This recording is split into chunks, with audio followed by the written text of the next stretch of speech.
All right, music fans, welcome back. It's Dave. It's the Real Music Observer, observing real music in real time for real people just like you, right there, just like me, right here.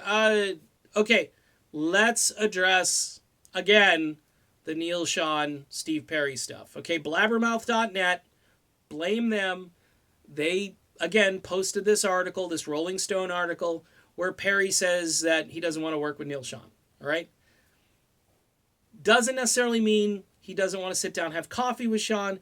But look, folks, I'm not stoking a feud between Neil Sean and Steve Perry. In fact, just the opposite. I'm trying to see where there might be some daylight. Okay, in other words, Perry in this CBS interview he just didn't say he'd close the door, but the interviewer is basically trying to lead him down a road, and he's saying, look, I'm really happy with what I'm doing. I'm happy. He had to repeat it a couple of times.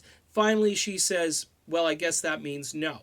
Okay, so she drew a conclusion based on, and she's talking about Steve Perry rejoining Journey. Okay, this is like the far, way out spectrum here of people who think Perry's going to reunite with Journey. Okay, that's people who haven't been paying attention to the last 20 years, and I get it, because once someone falls off the radar, you don't pay attention. You just think, well, when's he going to get back with Journey? He's not. He's not. He's still talking about the hip.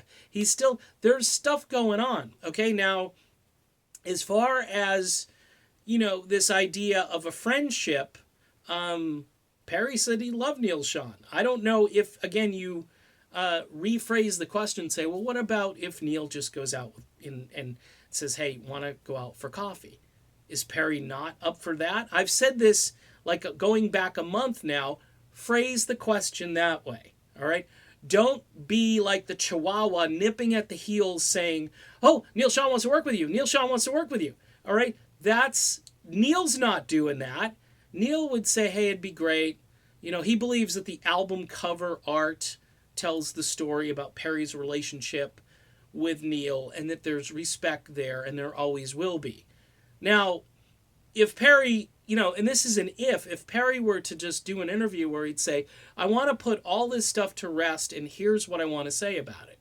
Okay, I think Perry is agitated because he wants to talk about his new album and he wants to promote his new music.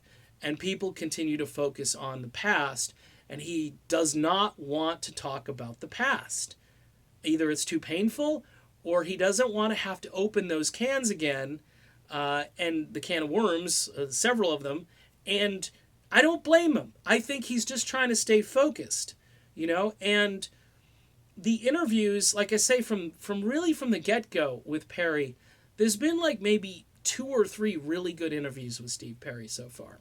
I think one of the first ones he did at some station out in California was a real good one. The guy he seemed to have respect for, I can't remember the dude, but it was a good first interview. But as time has gone on, I think Rolling Stone, who, again, has never liked Journey, Steve Perry, or Neil Sean for that matter, okay? But now they're all coming around because, hey, they want to sell some magazines. And all the crap that they usually talk about, nobody wants to buy Rolling Stone, but hey, there's a Steve Perry article, I'm going to pick up a copy of Rolling Stone. And that's what it's all about, people. It's about getting yourself into this entire conversation where, maybe everybody else, they're getting pretty much the same Steve Perry. All of a sudden, Rolling Stone has got a different Steve Perry, and then, warning signals should go off, and you should say to yourself, well, let's just wait a minute. Now, there was another interview, BBC, something like that. I can't find it, like it got scrubbed. But in that interview, Perry used some very colorful language, talked about the 31 years, talked about all of that stuff. But in the interviews where there's audio and he's sitting down with somebody, he is much more diplomatic. And he doesn't linger. He doesn't sound bitter or anything. So we'll see. We'll see what happens, people. More info has to, come out where he says something emphatic, and he does it maybe in a way that everybody can just see it and witness it and say, okay, let's just stop talking about this, And I'm ready. I'm ready to stop talking about it already. Neil Sean's got big plans coming up. Journey finished up last night in LA, and they sold out the Forum yet again with Def Leppard. So really, the future is going to be very interesting with Neil Schon and his endeavors, and I'm just as interested in all of that stuff as I am about all this Perry stuff, which actually at this point is like saturation, you know? So that's it. I'm going to go back on social media. So there's a good chance I'll have another video very soon. See ya.